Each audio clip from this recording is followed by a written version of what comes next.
आशा करती हूं कि इस कानून के बनने के बाद जो महिला सांसद, जो महिला नेत्रियां सदन में आएंगी, वो 2018 में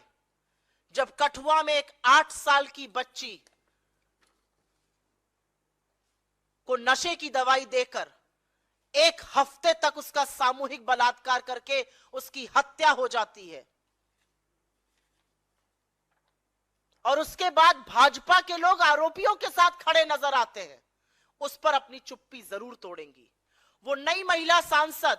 इन महिला सांसदों की तरह चुप नहीं रहेंगी, वो न्याय की मांग करेंगी कठुआ की उस 8 साल की बच्ची को लेकर।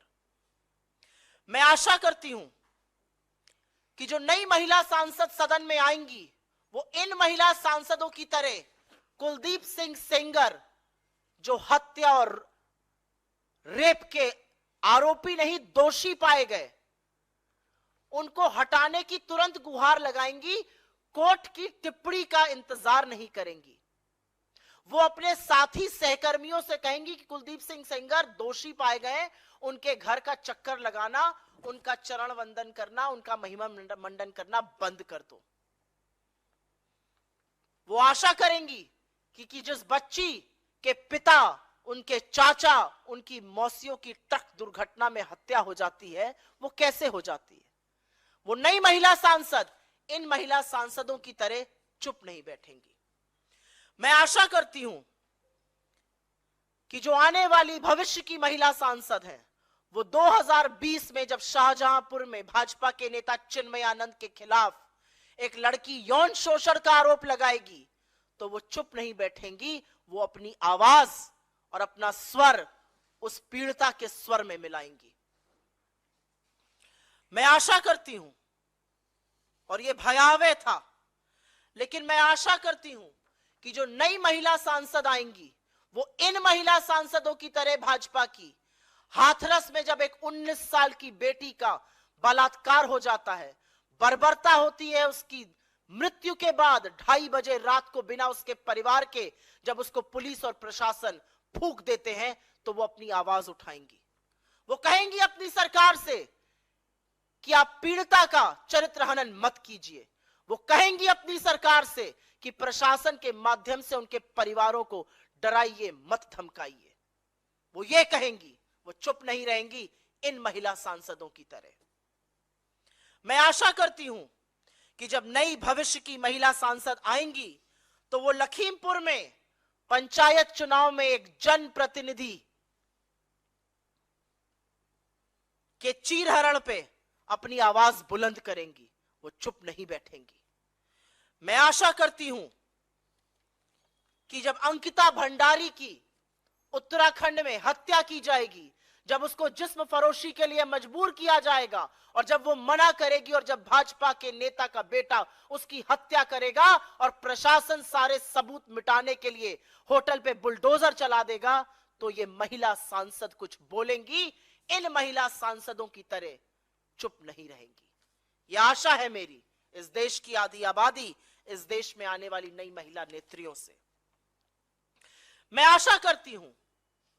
कि जो नई महिला सांसद इस सदन में चुनकर आएंगी, वो देश की सबसे होनहार बेटियों को रोते हुए, बिलखते हुए जब देखेंगी, जब वो देखेंगी कि उनको सड़कों पर पीटा जा रहा है, घसीटा जा रहा है, जब वो देखेंगी कि महीने भर से ऊपर ये बेटियां जिन्होंने देश का मान बढ़ाया है, गर्मी और धूप में बैठकर, बारिश के बीच में बैठकर आंदोलन कर रही हैं, वो जब सुनेंगी उनके यौन शोषण के आरोप, तो वो अपनी पार्टी और अपने नेतृत्व से कहेंगी कि ब्रजभूषण शरण सिंह को तुरंत पार्टी से निकाल फेंकिए। वो आंख पर पट्टी बांधने का इन महिला सांसदों की तरह काम नहीं करेंगी। मैं आशा करती हूं कि ये जो नई महिला सांसद आएंगी सदन में, वो इन महिला सांसदों की तरह मणिपुर पर मौन नहीं रहेंगी। मणिपुर पर जब नग्न औरतों को घुमाया जाएगा, जब आदमखोरों की भीड़ उनके शरीर को छलनी छलनी करेगी, उनके शरीर को छुएगी, तो ये नई महिला सांसद अपनी आवाज उठाएंगी। 78 दिन तक एक भयावह वीडियो का इंतजार नहीं करेंगी। वो पूछेंगी प्रधानमंत्री से, वो पूछेंगी गृह मंत्री से, वो पूछेंगी मुख्यमंत्री से कि आपकी नाक के नीचे इस देश की बेटियों के साथ ये हुआ और 78 दिन तक आप मौन और शांत क्यों रहे? क्योंकि अगर कोई महिला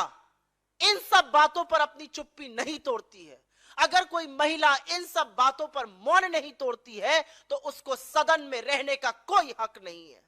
अगर आप आधी आबादी का प्रतिनिधित्व कर रहे हैं, अगर आप आधी आबादी के नुमाइंदे हैं, तो सबसे पहले आपको आधी आबादी की सुरक्षा, उनके खिलाफ अपराध, उनके खिलाफ हो रहे अत्याचार, उनके खिलाफ हो रही बर्बरता और उनके खिलाफ जिन लोगों ने किया है उनको मिल रहे राजनीतिक संरक्षण के खिलाफ बोलिएगा,